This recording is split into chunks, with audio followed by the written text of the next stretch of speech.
Halo, selamat datang di podcast Serutu PTN. Terima kasih banyak udah klik podcast Serutu PTN ini. Hanya di sini kamu bisa dengerin kisah dari seluruh pelajar di Indonesia. Dan gak hanya itu, kita bakalan bagiin informasi, tips, triks buat kamu. Dan kamu bisa dengerin podcast ini gratis di Spotify. Jangan bosan-bosan dengerin suara aku dan yang lainnya ya di podcast ini.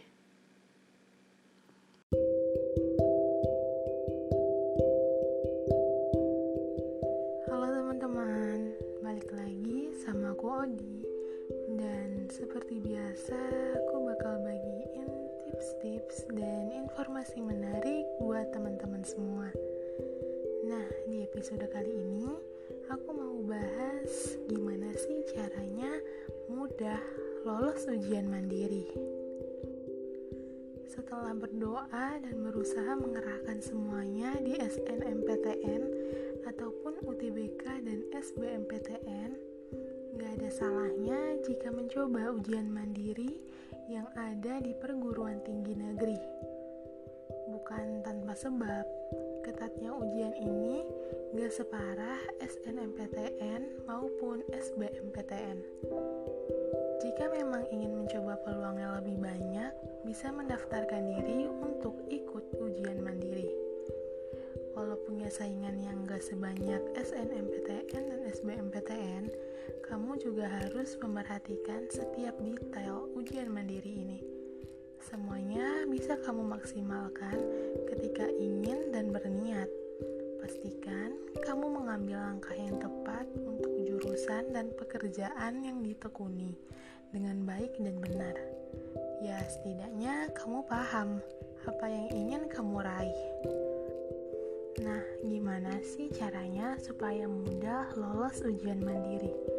Langsung disimak penjelasan berikut ya. Yang pertama, pilih jurusan tepat yang akan ditekuni. Kamu harus memilih mana universitas yang tepat. Tepat di sini maksudnya memiliki jurusan yang kamu kuasai mata pelajarannya. Ya, minimal yang kamu pengen. Jika udah daftar universitas yang kamu pilih, maka kemudian kamu bisa catat dengan baik jadwalnya. Di sini kamu harus memiliki beberapa universitas untuk membanding. Tujuan pemilihan jurusan yang sesuai dengan minat dan bakat agar saat kerjakan ujian, kamu bisa lebih percaya diri dan yakin saat kerjainnya.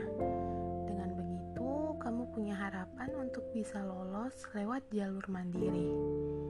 Di dalam tes yang dihadirkan, tergantung dari universitas yang kamu pilih. Namun, pada umumnya ada soal kemampuan dasar di dalam rangkaian seleksi tersebut. Jangan lupa perhatikan ujian tambahan sesuai jurusan, misalnya ujian fisik atau bakat yang biasanya diminta khusus dari prodi untuk nilai tambah. Yang kedua, berkonsultasi. Setelah memilih jurusan, kamu perlu mendiskusikannya dengan orang tua. Bagaimanapun juga, biaya yang digelontorkan untuk kuliah saat melewati ujian mandiri bisa dibilang lebih besar dibanding jalur yang lain. Kamu bisa mencari tahu dari sekarang biaya jurusan tersebut. Jadi, orang tua akan mempertimbangkan dengan baik mana jurusan yang menurut mereka juga baik. Yang pasti, kamu bisa mengomunikasikannya dengan baik dan jelas. Hal ini agar jalan untuk kuliah dan menempuh pendidikan bisa mendapat dukungan dari orang tua. Yang ketiga, rajin latihan soal. Bedanya ujian yang satu ini dengan lainnya adalah memiliki ciri khas masing-masing tiap kampus. Ada yang susah dan ada yang lebih mudah. Dari sini, kamu wajib paham jika di setiap kampus punya berbagai tingkat kesulitan yang berbeda-beda. Dan tentunya, soal ujian mandiri pun memiliki model berbeda dalam ujian mandiri yang diselenggarakan.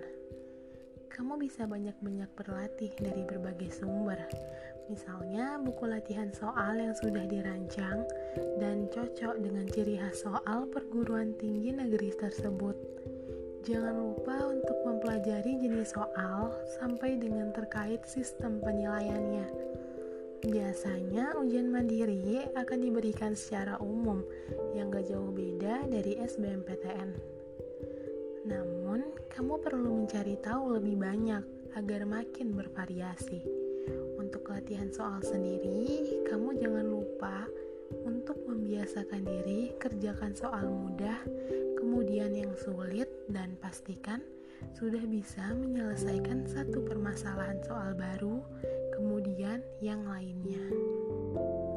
Yang keempat, perluas wawasan ujian mandiri. Gak hanya rajin mengerjakan saja, namun kamu harus paham tentang wawasan lain soal ujian mandiri.